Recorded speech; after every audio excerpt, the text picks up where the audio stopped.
ఈనాటి రైతు ఉత్సవాల సభ సందర్భంగా సభ అధ్యక్షత వహిస్తున్న సోదరుడు పెద్దపల్లి ఎమ్మెల్యే విజయరామారావు గారు, సహచర మంత్రులు, సోదర ఎమ్మెల్యేలు, ఎంపీలు, కార్పొరేషన్ చైర్మన్లు, అధికారులు, మరి ఎండను సైతం లెక్క చేయకుండా అశేషంగా తరలి వచ్చిన మా అక్క చెల్లెళ్ళు, మా తమ్ముళ్ళు, మా అన్నలు, మా సోదరులకు అందరికీ, పత్రికా మీడియా సోదరులకు, పోలీస్ అధికారులకు అందరికీ పేరు పేరున హృదయపూర్వక రైతు ఉత్సవ శుభాకాంక్షలను తెలియజేస్తా ఉన్నాను.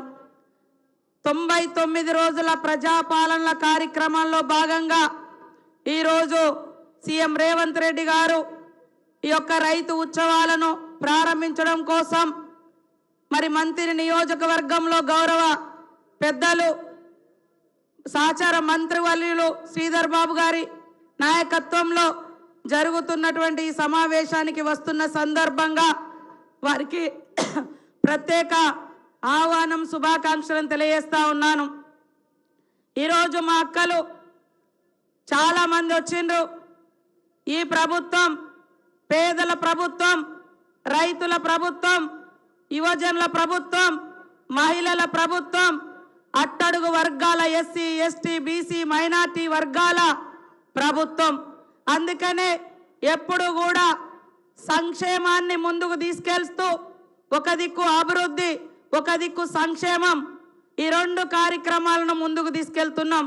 అభివృద్ధికి నిధులు ఎక్కడా కూడా తగ్గించకుండా, సంక్షేమం అంటే పేదలకు ఈరోజు ఇచ్చే ఫ్రీ కరెంటు కానీ, సన్న బియ్యం కానీ, పెన్షన్లు కానీ, మరి అనేక అభివృద్ధి సంక్షేమ కార్యక్రమాలు కానీ, పిల్లల ఉద్యోగ ఉపాధి అవకాశాలు కల్పించడం కానీ, ఇవన్నీ కూడా తీసుకెళ్తా ఉన్నాం. అందుకనే ఈరోజు మరి మహిళల గురించి ఒక్క నిమిషం మాట్లాడుకుంటే, ఈరోజు మహిళా ఉన్నతే తెలంగాణ ప్రగతి అని మరి ఈరోజు మన ముఖ్యమంత్రి రేవంత్ రెడ్డి గారు పెట్టడం జరిగింది. ఇప్పటి వరకు ఈ ప్రభుత్వం, ఇందిరమ్మ ప్రభుత్వం వచ్చిన తర్వాత 60 వేల కోట్ల రూపాయలు మా అక్క చెల్లెలకు, మా మహిళా సంఘాల సభ్యులకు అందరికీ మరి బ్యాంకు లింకేజ్ ద్వారా వడ్డీ లేని రుణాలు ఇవ్వడం జరిగింది. ఇప్పటిదాకా 4,70,000 చిన్న చితక పరిశ్రమలను పెట్టి వాళ్లకు ఉపాధి కల్పించడం జరిగింది. ఈరోజు మహిళలకు ఐకేపీ సెంటర్స్ ఇస్తే 40%, 8,000 పైగా ధాన్యం కొనుగోలు సెంటర్స్ వస్తే మా అక్క చెల్లెలకు ఐకేపీ సెంటర్లు దాదాపుగా 3,000 పైగా మా అక్క చెల్లెలకు ఇవ్వడం జరిగింది. లాస్ట్ ఇయర్ సీజన్లో ఇప్పటి వరకు రాష్ట్రంలో ఉన్న మహిళలంతా 160 కోట్ల రూపాయలు ఐకేపీ సెంటర్స్ ద్వారా వాళ్ళు కష్టపడి మరి వాళ్ళకు వచ్చిన లాభం. ఈ రకంగా ఈరోజు ఇందిరమ్మ ఇల్లులు వస్తే మా అక్కల పేరు మీద పునాది కట్టుకోవాలంటే ఇబ్బంది ఉంటుందని ముందస్తుగా ఒక్కొక్క ఇల్లు వచ్చినటువంటి మా అక్క చెల్లెళ్లకు 1,00,000 రూపాయలు బ్యాంకు లింకేజ్ ద్వారా ఇప్పించడం జరుగుతూ ఉంది. ఇటుకల బట్టీలు దాదాపుగా 720 ఇటుక బట్టీలు సెంటర్లు పెట్టించిన మా మహిళా సంఘాలకు ఉపాధి కోసం. అదేవిధంగా సెంటరింగ్లు కూడా పెట్టియడం జరిగింది.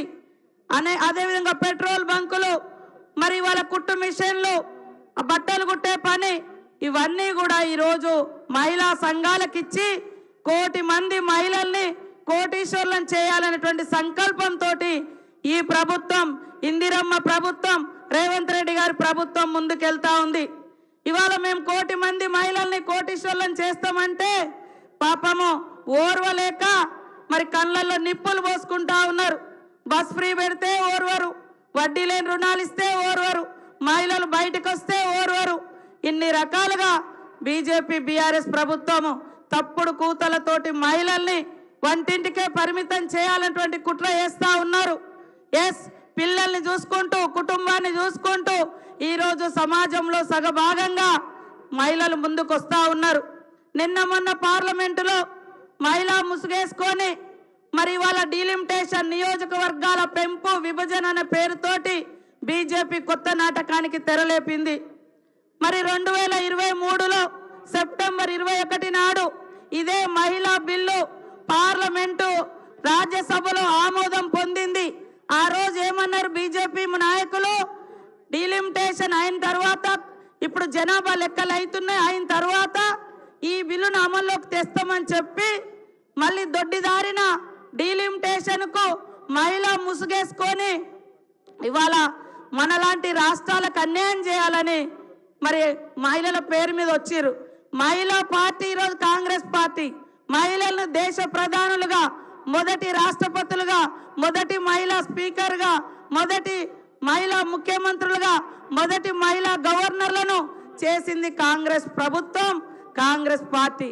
కానీ ఈరోజు బీజేపీ నాయకులు ఇవాళ ఓట్ల కోసమే మహిళల్ని వాడుకుంటా ఉన్నారు.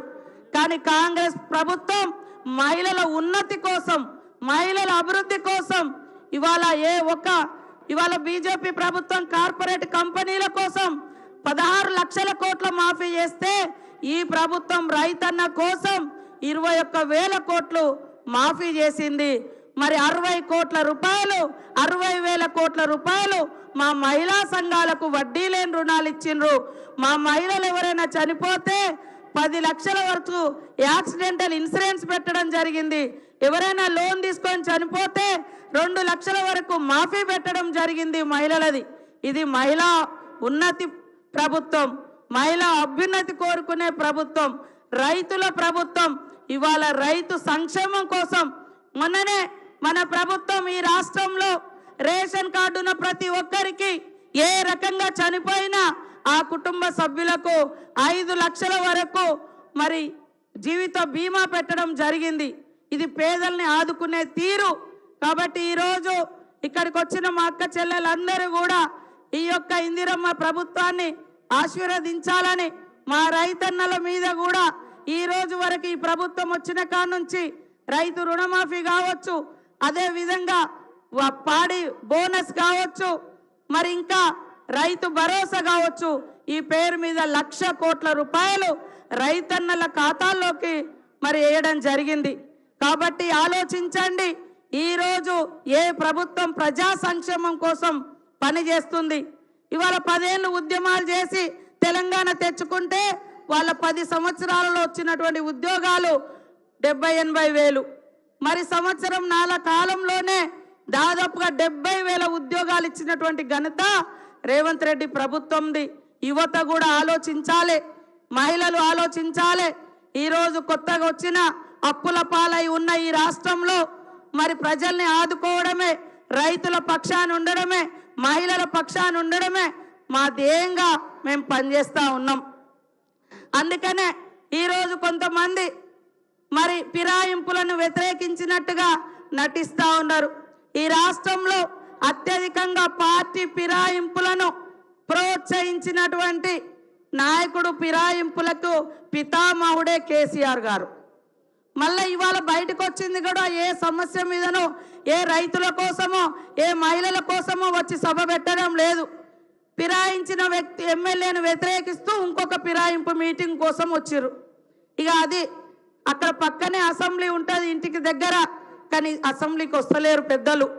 కానీ వాళ్ళంత దూరం నుంచి మాత్రం ఒక పార్టీ మీద మరి మన సీనియర్ నాయకులను జైన్ చేసుకోవడం కోసం మాత్రం అంత దూరం నుంచి రావడం జరిగింది. ఇది ప్రజల కోసం ఉన్నారా, వాళ్ళు వాళ్ళ సొంత ప్రయోజనాల కోసం ఉన్నారా?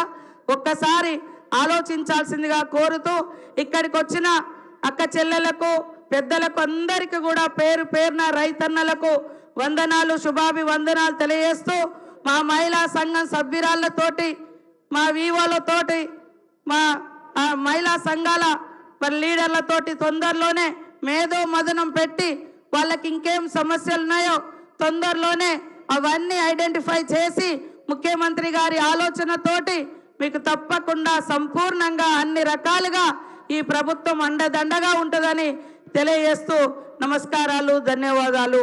మరి మీ అందరూ కూడా మళ్ళీ పోయేటప్పుడు ఓపికగా క్షేమంగా సీఎం గారు మాట్లాడిన తర్వాత, ఎందుకంటే ఎర్రటి ఎండలలో వచ్చిర్రు, లేట్ అయినా కూడా ఓపికగా ఇల్లుకు చేరుకోవాలని, క్షేమంగా చేరుకోవాలని కోరుకుంటూ సెలవు తీసుకుంటా ఉన్నాను. సోదరుడు, మిత్రుడు, రాష్ట్ర వెల్ఫేర్ శాఖ మంత్రివర్యులు వడ్లూరు లక్ష్మణ్ కుమార్ గారిని ప్రసంగించవలసిందిగా కోరుతా ఉన్నాం.